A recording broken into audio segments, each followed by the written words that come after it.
அப்பனே முருகா. கைதன விநாயகரா. Sorry myeloid. அப்பனே விநாயகா, நான் என்ன பாவம் பண்ணேன்? உனக்குன்னா நான் குறை வச்சேன். வாரத்துக்கு ஒரு முறை உனக்கு அகல்களுக்கு ஏத்துறேன். சனிக்கிழமை நான் அன்னதானம் போடுறேன். வரும்போதெல்லாம் உனக்கு 3 தேங்காய் உடைக்கிறேன். என்ன ஏன் இப்படி சோதிக்கிற? என்னன்னு கேக்குறியா? ஒரு பொண்ணு கூட எனக்கு உஷாராக மாட்டேங்குது. சப்பி போட்ட பனங்கா கோட்டை மாதிரி மூஞ்சி வச்சுன்னு இருக்கவங்களாம் பல பஞ்சாமிரத மாதிரி பொண்ணுங்க உஷாராகுது. எனக்கு ஏன் ஒரு சாதாரண சப்ப ஃபிகர் கூட உஷார் பண்ணி தரமாட்ற விநாயகா? காதலிக்கு பூ கொடுக்குற வயசுல உன்னை நம்பி இப்படி காதல பூ வச்சுதான் மிச்சம். முருகர்கிட்ட போய் இந்த வாட்சி 2 பொண்டாட்டிக்கு வச்சிருக்கோம்.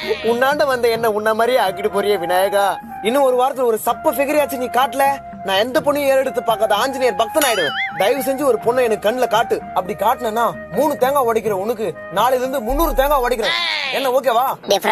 என் உண்டி காசு திருட்டு எனக்கு அன்னதானம் போடுறேன், அகல்களுக்கு வைக்கிறேன்னு பீலா விட்டுக்கிற கடவுளான என்னையே நீ ஏமாத்தனா? உன்னை நம்பி ஒரு பொண்ணு வந்தா அதையாண்டா ஏமாத்த மாட்டேன்.